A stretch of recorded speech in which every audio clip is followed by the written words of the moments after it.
just to give you an idea of what I'm going to be talking about, I've worked in long-term fieldwork settings, in some cases for up to 2 years, in Brazil, my longest, and in some cases in projects that put me at physical risk. For example, my first long-term field stay, I broke my arm the second week of the fieldwork because one of my subjects broke it for me. I was doing capoeira, which is an Afro-Brazilian martial art. I've worked with cage fighters. I work with rugby practitioners, sometimes as a participant as well as an observer. So I'm going to talk about fieldwork that involves physical risks to the researcher and to the subjects, to sort of how do we think about that. Not just because of my own experience, but because life is dangerous. So I'm not going to talk about corporate access or working with westernized populations who are legalistic. I'm not going to talk about non-disclosure agreements, consulting, IP, anything like this. One of the reasons that I think doing fieldwork overseas in the developing world is great is because you don't have to worry about this shit. It's a lot more fun, all right, when you're dealing with it. The ethics questions are less about procedures. They're less about bureaucratic and more about the actual content of ethics. What is our responsibility? How do we protect our informants? How do we produce research that has integrity? And how do we establish a relationship of reciprocity through which our subjects might actually benefit from participating? So to me, the questions are more interesting. So what I want to explain is how I see fieldwork then. And this, I think, is different to the way that I, as an anthropologist, not as a member of an ethics committee. So for a moment, I'm going to talk as professor of anthropology and thesis advisor, not as ethics committee member. So what do I tell my students? Well, people open their lives to fieldworkers when they do participant observation. They don't just agree to talk to us for half an hour. They open their doors, their families, their major life events. They let us in. We get a kind of access that there's no way that you can get in any other form. They, in some cases, build relationships with us that go far beyond the actual research contexts. And in some ways, there's no way we can really repay them. We amass a debt to them which is beyond research. It's a human debt, a debt of living together, the conviviality. And it's often to people who have very little materially. This is, I think, the most overwhelming thing for field workers when they go to places like Fiji or Brazil, is that folks will give you things. And the crushing sense that you get of being unable to repay very materially poor people who are yet very generous. And that's the sort of footing I start on ethically, which is a sense of great gratitude and debt to the people who I work with. There are mechanisms of compensation and reciprocity that do make sense in long-term relationships, and there's some that make no sense. Small cash payments, in many contexts, not only make no sense, they're actually insulting. And they're not just culturally insensitive, they can signal that you're trying to break a relationship rather than agreeing to accept a debt. So how do we accomplish reciprocity? Well, I don't think we protect people by restricting the kind of relationships we have, but rather by building a sufficiently strong two-way relationship. That is, we have to be vulnerable to them as much as we are sort of insulated from them. So fieldwork over the long term offers a kind of opposite to what we often see as a model, which is the one-off method where we have a very restricted activity. We agree that for that length of time, a group should receive this amount of compensation, and it's all even and clear and free at the end, and we can walk away feeling ethically like we've done our duty. Fieldwork is nothing like that. I have people who I met in 1992 who I'm still in relationships to this day. Some of them are incredibly problematic relationships. Some of them are fraught relationships. As recently as a few years ago, a fellow called me out of the clear blue. He was in Sydney from Brazil. He arrived and he asked me, why wasn't I there to take care of him? I didn't even know he was coming. You know, sort of, but this is the kind of relationships that build up. And so as an anthropologist, I have to think about those sorts of relationships, which I point out as something that's never covered in an ethics process, which is how do you extract yourself from the relationships and what persists after the project is over? What kind of relationship are you in after you're done? Those are very seldom questions we even ask. You know, what are you going to do? Recently, a colleague pointed out, I told one of my students, I said, you know, don't sleep with the locals. And she was sort of taken aback. She said, everybody sleeps with the locals. I said, try to extract yourself from that field site. You know, like, seriously. Where I live, that, you know, I'm talking to people about maintaining relationships that make sense and not misrepresenting who you are or what you intend. And so one of the reasons I said to a student was to shock them, to sort of point out to them that their time had a limit and that the people who see them there stop seeing that limit. They stop seeing you as a researcher and they see you as a person, which is actually really good. I mean, that's the point. So fieldwork over the long term is the opposite of these sort of short term. We have to ask ourselves, how can our research benefit the community in immediate as well as in long-term ways? For example, can we help them with publications that actually meet their needs? One of the interesting projects I had when I was in Brazil is I was invited to the deathbed of one of my informants. He was dying of stomach cancer, and he had wasted away to about 45 kilos, and he couldn't rise from his cot. And he was in a slum in a one-room house that he shared with his family, and I was asked by the family to record and write up his oral narrative of his life history so that it could be photocopied and sold to his students so they could earn a little bit of money, because they were running out of money with which to pay food bills. Now, to me, that's something we could never include in an ethics application, but that's the kind of ethical opportunity, the kind of opportunity for reciprocity that comes up in long-term fieldwork. I can cite a number of different examples like this where I've been in these situations. So I think in some ways, fieldwork allows us to move to treat subjects on a continuum between research subject with whom we have a very formalized relationship which is closed at the end of the encounter, up into establishing some who become co-researchers over the course of the project. Even though they weren't at the start, by the time the project is over, they've become co-authors of the whole project. One informant, for example, who became very central to my project and recently died of hepatitis, he actually avoided me for the first 6 months of my fieldwork. I sort of vaguely knew he existed, but he was waiting to see if I was worth investing in. And subsequent to that, we became so close that I probably went to see him 4 or 5 times a week during the research, constantly showing him what I was producing. And he became literally a co-researcher, and I helped him to translate text into English that he had written so that he could publish them in English. And we became kind of colleagues, but he was never on the initial ethics application. And he would never even featured in my planning of the project, but it emerged that he was a key collaborator. And I don't want to create an ethics process that cuts off those opportunities, that really cuts off the opportunities for deeper engagement with the communities. I always say to students, if your final project looks like your proposal, I know you didn't do the field work. You know, if your project actually looks like what you proposed, then you did not go to the field, because it's not possible. I've never seen it actually happen. So I've mentioned one of the hardest things about ethnographic fieldwork is disengagement and post-research responsibilities. We have to tell people to do not make promises they cannot keep.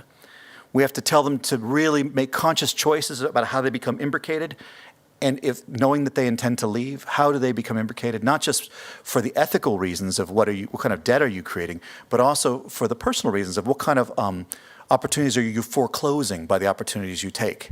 Just to give you an example, my field site was very crisscrossed by race and class issues. And I chose to put myself in a particular group because they represented a point of view that I knew I had to get, which was a very black nationalist perspective.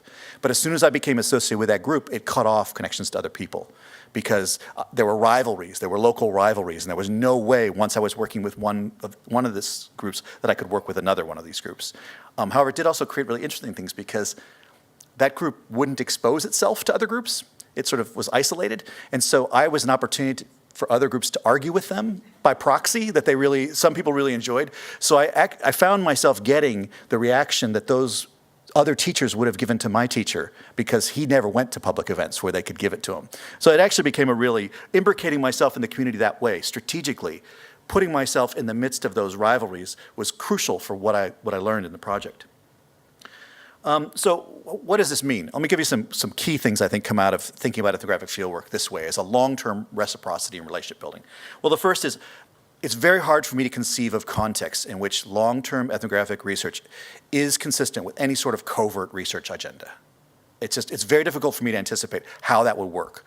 I'm sure it does in situations in which you're investigating national security risks, for example, or things like that. But fieldwork, you are so exposed that trying to hide anything is virtually impossible in the kind of participant observation fieldwork. You have to disclose what you're attempting to do, what the project is, as you change your ideas, because you're constantly being watched. One of the scariest things about my fieldwork was realizing that everybody knew me and I didn't know them very quickly. Everybody knew who I was, what kind of questions I was asking, long before I ever made contact with them. Which brings me to a second one, which is the whole idea of consent and informed consent. The informed consent process we have is very formal, it's very standardized, it's usually completely inappropriate for these kinds of field settings. what you disclose, what makes sense to people, very much depends upon who you're talking to and what kind of context you're in. Very few of my informants want to sign anything. Anything. They're coming out of a long-term history of police state in Brazil. They don't like signing things. Many of them don't read comfortably, and they don't like to admit that they don't read comfortably, so they don't like to sign anything. They also don't like to be recorded. One of the only times I've ever had a really horrible interaction with one of my informants, he publicly, in front of a huge event like this, stood up and harangued me that I was recording him to steal his ideas and to steal his stuff and take it back to the United States and sell it. The irony was I'd never actually recorded him. I had recorded other people. I had never recorded him or photographed him, but he insisted I was stealing his image and what he was teaching to sell it to Americans who would pay a lot of money. It was more of an attempt to secure his own position. And even though I was mortified, I later found out this was pretty standard practice for him to do this to people, not just me. So models of consent need to focus on the desired outcome, not the method. That is, not a signed consent form. I think that we have to stop considering it as a sort of a retroactive defense against potential litigation and think about, do people really understand what is going to happen with the things they tell us? Do people really understand what we're trying to accomplish? Are they on board with that? And that's what I think of as the consent process in fieldwork. Do they really get it? And sometimes it's very hard for them to understand because dissertation doesn't enter into their world. My grandmother didn't understand what I was doing. She kept saying, "When are you going to finish your paper?" I was doing my PhD. So to say that people don't understand what you're going to publish it. What does that mean? You're going to publish it. It doesn't necessarily make sense in some of these contexts. So I think also the public-private distinction is different and culturally specific. And what's public and what's private in some places. For example, I've had students say that they want to talk about sexual relations, and people say, "Oh, that's very private." And I want to say, well, no, actually, in that context, it's very public. Sexual relations is what you talk about publicly. I mean, everybody talks about everybody's sexual relations. That's the whole point of the community. That's why you talk with somebody in the community. So there are places where the boundary between what's private and what's public is very different. Now, the only way to know that is to get somebody who actually knows the area or is sensitive to these questions, or for the person, as they do the fieldwork, to change. And I think what we have to have is an ethics process that recognizes that the deeper you go in your fieldwork, the clearer those boundaries become. And so you actually will change your procedures as you go through the field project. I realize I can't ask about these things. This is not appropriate. One of the things, for example, that became very sensitive in my project was asking about people's histories of where they had learned. All right, because they were lying, and they were lying for very important reasons about who had been their master, who had been their teacher, where had they been disciples, and they would dispute each other's claims to these sorts of things. So I realized that an area which I had not recognized would be ethically fraught became ethically fraught. Which version I would write of that person's bio was very important because I would become a legitimating stamp on a claim that was contentious in the community. So that's the kind of ethical question you cannot anticipate until you actually start doing the fieldwork. And so I think we need to arm our students and our junior researchers with the skills to begin to think about these things in an ongoing way, not just to clear a hurdle and to get approval, but to keep asking questions. How is the fact that I'm writing this down going to affect the community? How is the fact that I'm freezing the current relationships into a permanent form going to influence the way people can negotiate things that they need to negotiate later on? Gatekeeping, for example, is usually a staged process in fieldwork. How am I doing? Oh, good.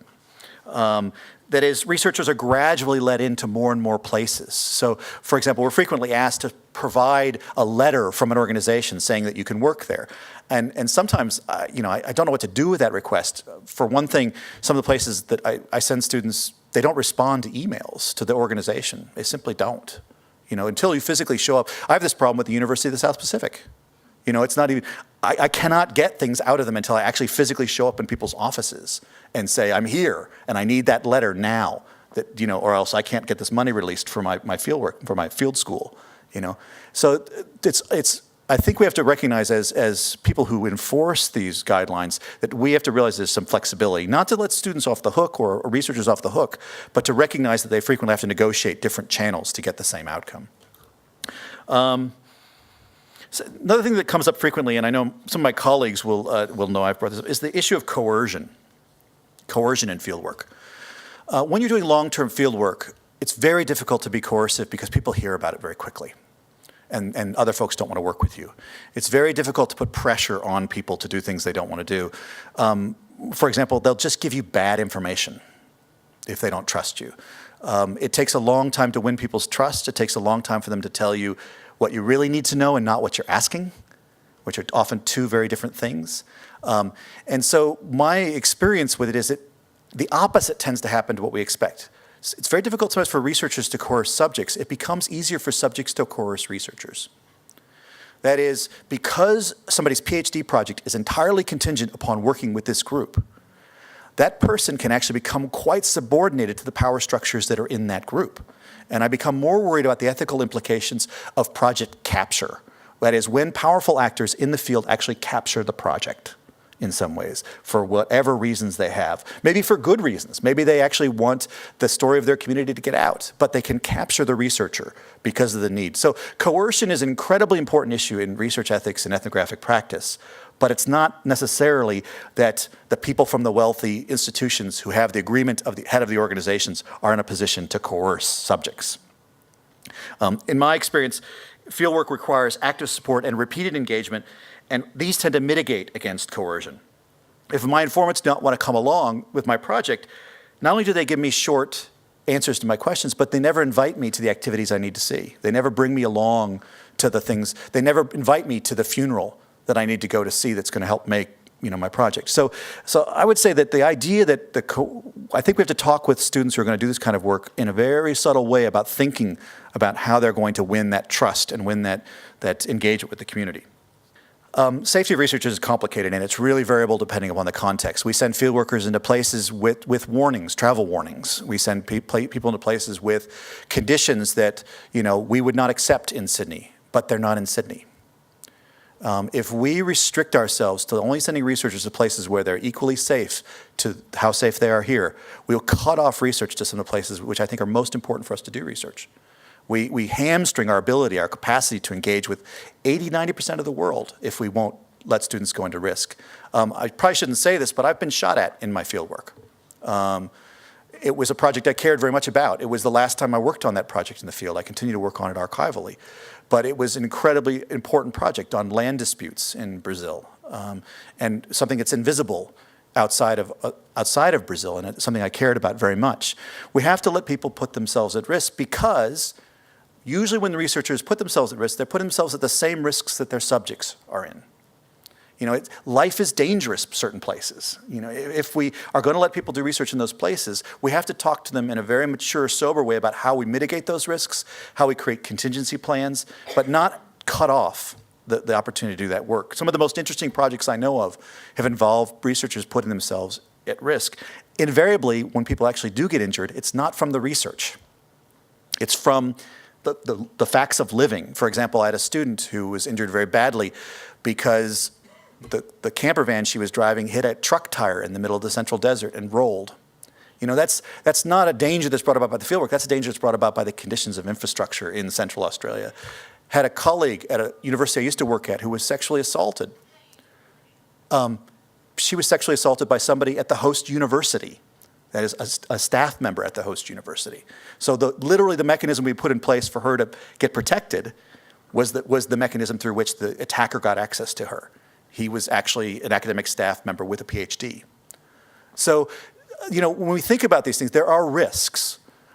That's life. But to me, I get a little worried when we apply kind of white middle class or white and mixed ethnicity, middle class Australian standard to researchers who are going to tackle some really tough places. But again, at the same point, we have to then teach our researchers how to make judgment calls, to really trust them. When I take students on field work to Fiji, they take on reasonable risks, and I have to but I can't stop them by trying to prevent it at the beginning. I have to stop it by educating them as we go.